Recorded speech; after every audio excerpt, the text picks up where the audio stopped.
미국 교회를 크게 부흥시켰던 찰스 핀이라 목사님이라는 분이 계십니다.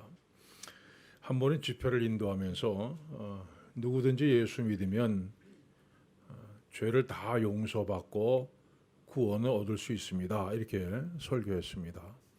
그리고 그 다음날 설교를 하러 올라가는데 어떤 험상 굳게 생긴 남자가 목사님에게 팔을 잡고 예배가 끝나고 뒷문에서 좀 봅시다 이렇게 얘기를 했습니다. 자, 드디어 예배가 끝난 후에 이 사람은 목사님을 데리고 어떤 건물 안으로 들어가더니 권총을 하나 꺼내놓고 이렇게 얘기했습니다. 당신이 어제 저녁에 설교한 내용이 사실이요. 누구든지 예수 믿으면 모든 죄가 다 용서받고 구원을 받는다고 했는데 그게 정말 사실이냐고요. 목사님은 예 그렇습니다 대답했습니다. 그래서 그는 권총을 좀 더 가까이 들이대면서 얘기했습니다. 자, 나는 이 총으로 5명을 죽였어. 내가 그래도 용서받고 구원받을 수 있단 말이요. 성경은 분명히 말씀합니다. 만일 우리가 우리 죄를 자백하면 그는 미쁘시고 의로우사 우리 죄를 사하시며 우리를 모든 불의에서 깨끗하게 하실 것이요. 자, 이 말씀은 분명한 사실입니다. 그래서 그는 구석에 커튼을 걷으면서 말했습니다. 자, 보면 알겠지만 난 도박장을 운영하고 있는데 누구든지 일단 여기 들어오면 빈털터리가 돼서 미치거나 자살을 하고 마오. 자, 그래도 내가 구원받을 수 있단 말이요. 그렇습니다. 그래도 용서받고 구원받을 수 있습니다 하니까 이번엔 또 다른 커튼을 걷어서 2층으로 올라가는 계단을 보여주었습니다. 자, 저 계단에 올라가면 내 가족들이 살고 있는 방이 있어. 나는 10년 전 결혼을 했는데 매일 아내를 때렸고 한 번은 딸이 내게 달려들자 난로에 내동댕이 쳐서 팔을 못 쓰는 장애인으로 만들고 말았어. 내 집은 완전히 지옥이요. 자, 그래도 내가 구원받을 수 있단 말이요. 그래서 목사님이 이렇게 그의 손을 잡으면서 얘기했습니다.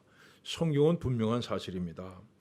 누구든지 예수 믿기만 하면 모든 죄가 용서받고 구원을 받습니다. 그러자 그는 고개를 떨구면서 알았어, 그만 가보쇼, 고맙소 이렇게 얘기했습니다. 그리고 그 다음 날 피니 목사님이 다시 그의 집에 가보니까 그는 머리가 온통 헝클어진 채 얼굴은 눈물로 범벅이 되어 있었고 두 눈은 하도 울어서 퉁퉁 부어 있었습니다. 그리고 그의 옆에는 아내와 딸이 함께 부둥켜 안고 목 놓아 울고 있었습니다. 자, 누구든지 하나님 앞에서 죄를 회개하면 용서함 받고 구원을 받습니다. 너희는 그 은혜에 의하여 믿음으로 말미암아 구원을 받았나니 이것은 너희에게서 난 것이 아니요 하나님의 선물이라. 행위에서 난 것이 아니니 이는 누구든지 자랑하지 못하게 함이라. 자, 우리가 구원을 받은 것은 우리의 어떤 행위, 의로운 행위 때문이 아니라 말씀합니다. 오직 하나님의 은혜 때문이라고 얘기합니다. 여러분, 은혜란 뭡니까? 은혜란 값없이 주어지기 때문에 은혜입니다. 또 구원은 하나님의 선물이라고 말씀합니다. 선물은 무엇입니까? 선물은 주는 사람이 아무런 대가 없이 주는 겁니다. 자, 우리가 구원받은 것은 오직 하나님의 은혜요, 하나님의 선물입니다. 더욱이 그 기쁘신 뜻대로 우리를 예정하사 예수 그리스도로 말미암아 자기의 아들들이 되게 하셨으니 말씀했습니다. 우리를 예정하셨다고 말씀합니다. 그러니까 우리가 자격이 없을 때 우리 자격과는 상관없이 무조건적으로 우리를 선택해서 하나님의 자녀 삼으셨다 말씀합니다. 자, 여러분이 오늘 아직 자녀답게 살지 못할 때가 있습니다. 세상 사람보다도 더 못하게 살고 오히려 세상 사람들에게 손가락질 받으며 살 수도 있습니다. 그러나 우리는 세상의 기준으로 의롭다함을 받은 사람들이 아닙니다. 세상에서는 비록 죄인 중에 괴수 같다 해도 그럼에도 불구하고 하나님이 우리를 의롭다 인정하셨습니다. 우리를 자녀 삼아 주셨습니다. 여러분, 그런데 우리가 여기서 만족해서는 안 됩니다.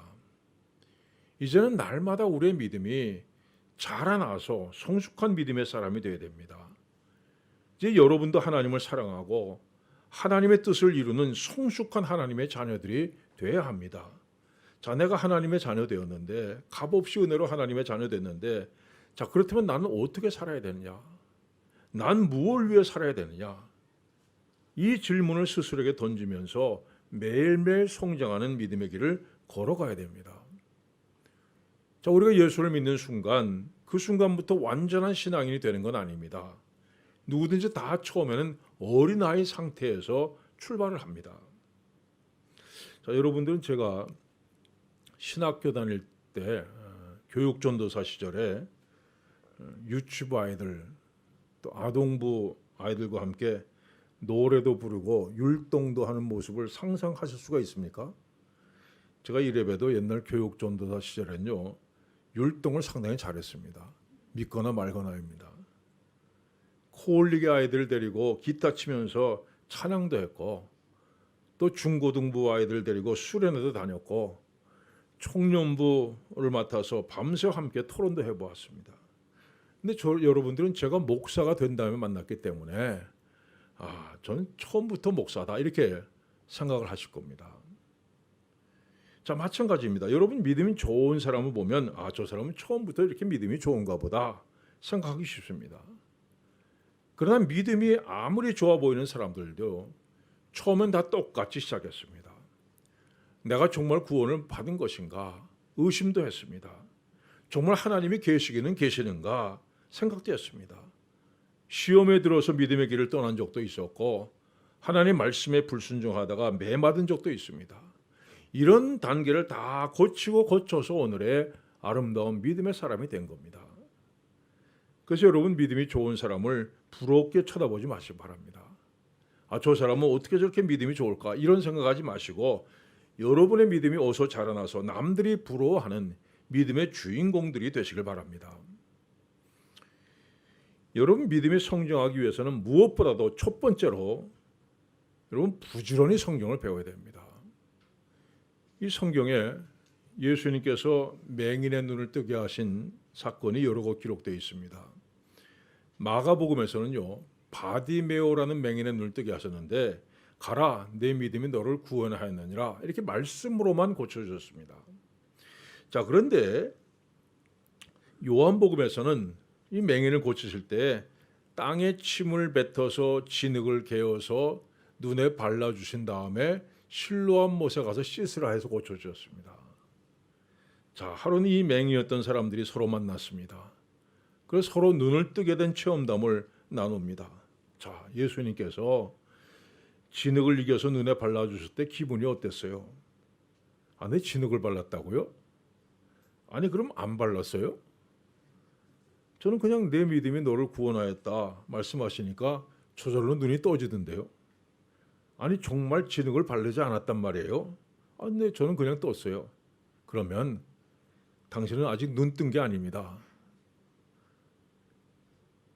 여러분 믿음의 기초는요, 하나님의 말씀입니다. 여러분의 말씀에 든든히 서 있지 않으면 언제든지 믿음이 흔들릴 수 있습니다. 누가 이러면 이런가, 저러면 저런가 흔들립니다. 여러분 그래서 여러분들은 내가 지금 믿고 있는 것이 무언가를 분명히 하셔야 됩니다. 자, 하나님은 어떤 분인가? 여러분 설명할 수 있어야 됩니다. 예수님은 누구시며 이 땅에 오셔서 뭘 하셨는가? 거기에 대해서 여러분은 알고 계셔야 됩니다. 내 안에 계시는 성령님의 역할은 무엇인가? 여러분 구원이란 뭔가? 구원받은 자의 삶은 어떤 것인가? 이걸 명확하게 알고 계셔야 됩니다. 성경은 너는 배우고 확신한 일에 거하라 말씀했습니다.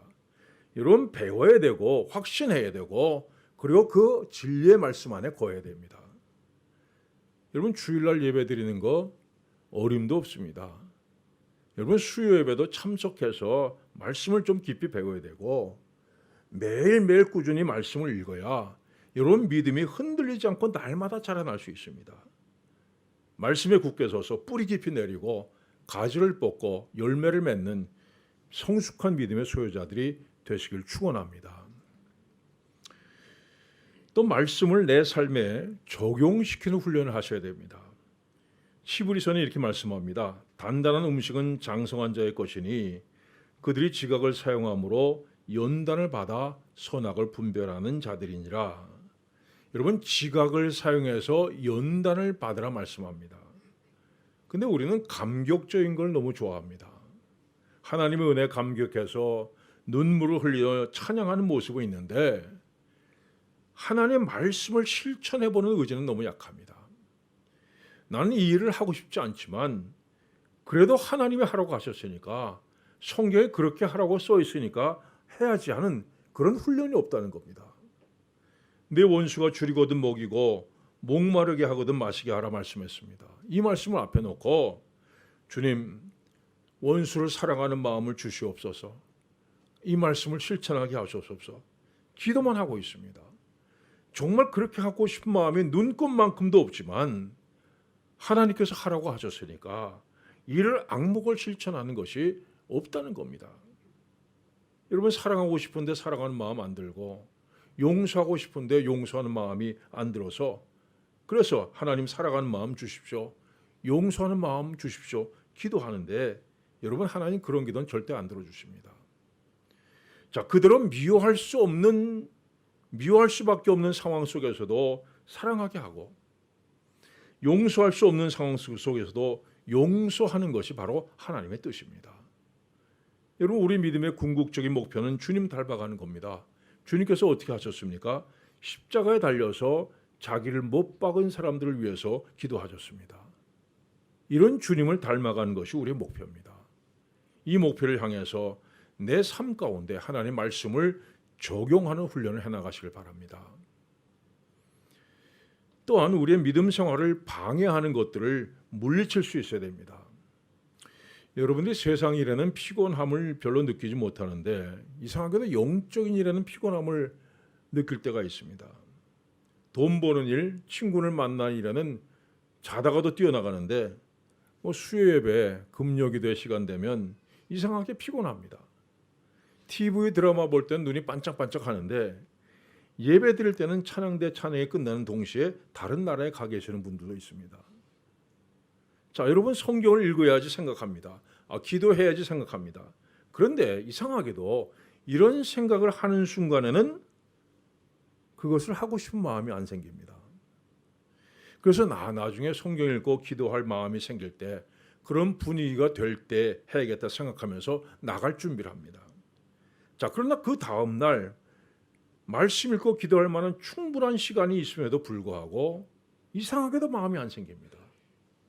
그래서 또 내일로 미룹니다. 여러분, 이건 분명히 사탄의 계략입니다.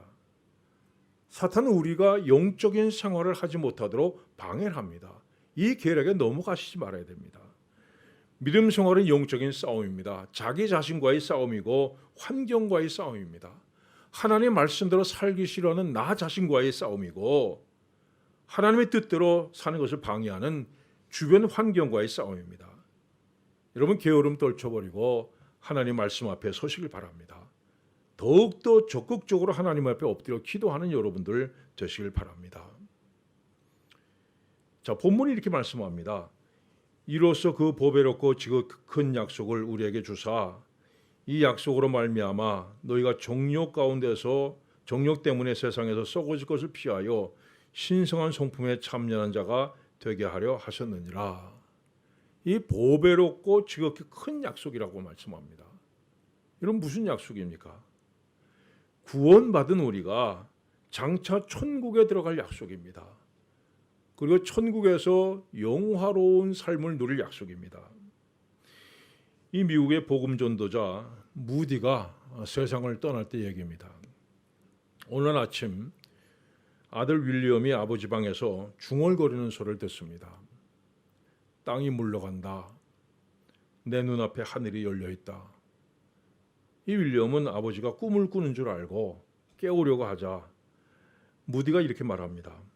이건 꿈이 아니다. 정말 아름답다. 정말 황홀하구나. 하나님께서 나를 부르고 계신다. 나는 가야겠다. 그리고 의식을 잃었는데 의사가 응급조치를 하자 숨이 다시 돌아왔습니다. 그 깨어난 무디가 이렇게 얘기합니다. 천국 문 앞에 갔는데 정말 그곳은 말로 표현할 수 없을 만큼 아름다운 곳이다. 그리고 거기서 아이들 만났다. 사람들이 누구를 만나느냐고 묻자 무디는 어려서 세상을 떠난 손자들 아이린과 드와이트를 만났다고 얘기했습니다. 그리고 이어서 말했습니다. 무엇으로도 나를 더 이상 여기에 붙잡아 둘 수 없다. 나를 데리고 갈 마차가 지금 방 안에 와 있다. 그리고 숨을 거뒀습니다. 여러분, 이것이 보배롭고 기 큰 약속입니다. 예수님께서 우리에게 이런 천국에 들어갈 것을 약속하셨습니다. 그리고 이런 약속을 받은 우리가 이제는 세상의 정욕 때문에 세상에서 썩어질 것 쫓는 삶이 아니라 신성한 성품에 참여하라 말씀합니다.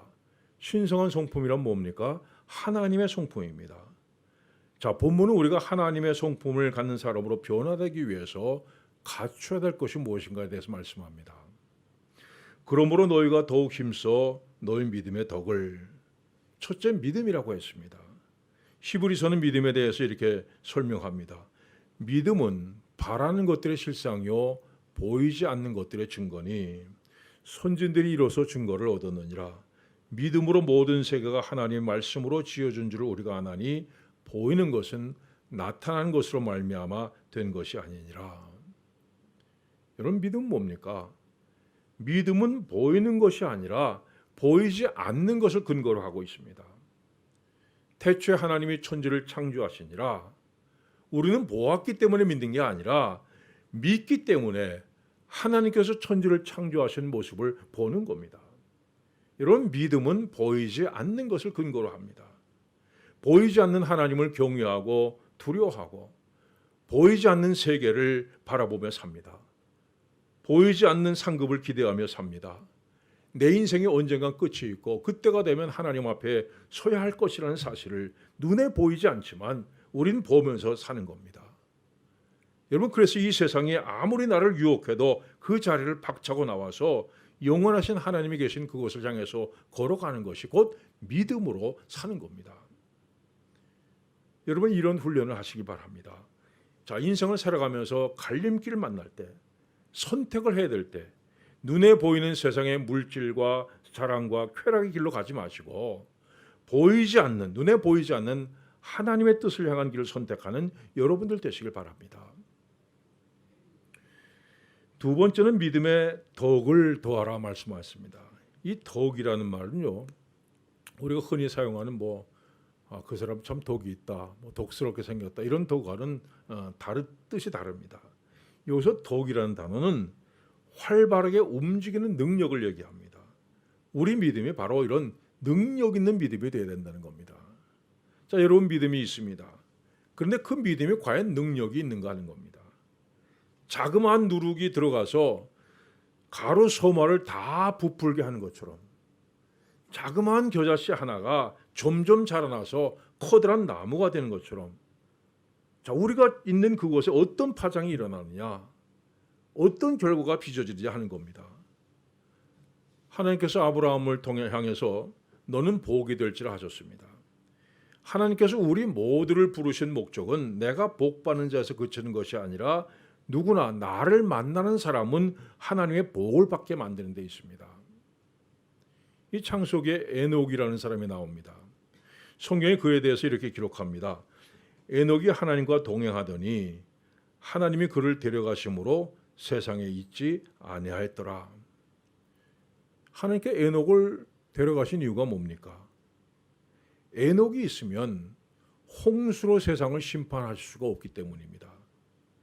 여러분, 얼마나 큰 복입니까? 자, 하나님과 동행하는 에녹이 있습니다. 그래서 하나님은 에녹 때문에 세상을 심판할 수가 없었다 말씀합니다. 야곱이 외삼촌 라반의 집에서 일을 할 때 하나님께서 그 집에 복을 주셨습니다. 라반은 이렇게 말합니다. 여호와께서 너로 말미암아 내게 복 주신 줄을 내가 깨달았노니. 자, 라반은 우상을 섬기는 사람입니다. 복 주실 이유가 전혀 없는 사람이에요. 그런데 하나님께서 야곱 때문에 복을 주셨습니다. 요셉이 애굽의 노예로 팔려가서 보디발의 집에서 노예 생활을 합니다. 이 보디발 역시 하나님께 복받을 이유가 전혀 없습니다. 우상을 섬기는 이방인입니다. 자, 그런데 성경은 이렇게 말씀합니다. 여호와께서 요셉을 위하여 그 애굽 사람의 집에 복을 내리심으로 요셉 때문에 보디발에게 복을 주십니다. 로마를 향해 가는 알렉산드리아 호에 276명이 타고 있었습니다. 근데 광풍을 만나서 해도 별도 보이지 않는 캄캄한 밤이 며칠 동안 계속됩니다. 이제 다 죽었다고 낙심하고 있는데 사도 바울이 가운데 서서 이렇게 얘기합니다. 하나님께서 너와 함께 항해하는 자를 다 내게 주셨다 하였으니 그러므로 여러분이 안심하라. 사도 바울 한 사람 때문에 배에 타고 있던 276명이 다 구원받았습니다. 여러분, 이렇게 한 사람 때문에 그 주위에 있는 사람들이 복을 받는 이유가 뭡니까? 그들의 믿음이 능력 있는 믿음이었기 때문입니다. 그들의 믿음이 하나님의 마음을 움직일 수 있는 만큼 힘이 있는 믿음이었기 때문입니다. 그래서 그들이 가는 곳마다 다른 사람이 복을 받았습니다. 그들은 하나님의 복 그 자체였습니다. 자, 이것이 바로 믿음의 덕을 더하라는 말씀의 뜻입니다. 여러분, 믿음이 아무런 영향도 끼치지 못하는 그건 죽은 믿음이 아니라 정말 내 믿음 때문에 하나님께서 다른 사람에게 복을 주시는 그런 능력 있는 믿음이 되어야 한다는 겁니다. 사랑하는 여러분, 우리는 하나님의 신성한 성품에 참여하도록 허락받은 사람들입니다. 자, 가장 먼저 여러분의 믿음이 능력 있는 믿음이 되길 바랍니다. 하나님의 마음을 움직일 수 있는 그런 믿음이 되길 바랍니다. 그래서 여러분이 가는 곳, 발길이 닿는 곳마다 하나님의 복을 나누어 주는 여러분들 되시기를 축원합니다. 기도하겠습니다.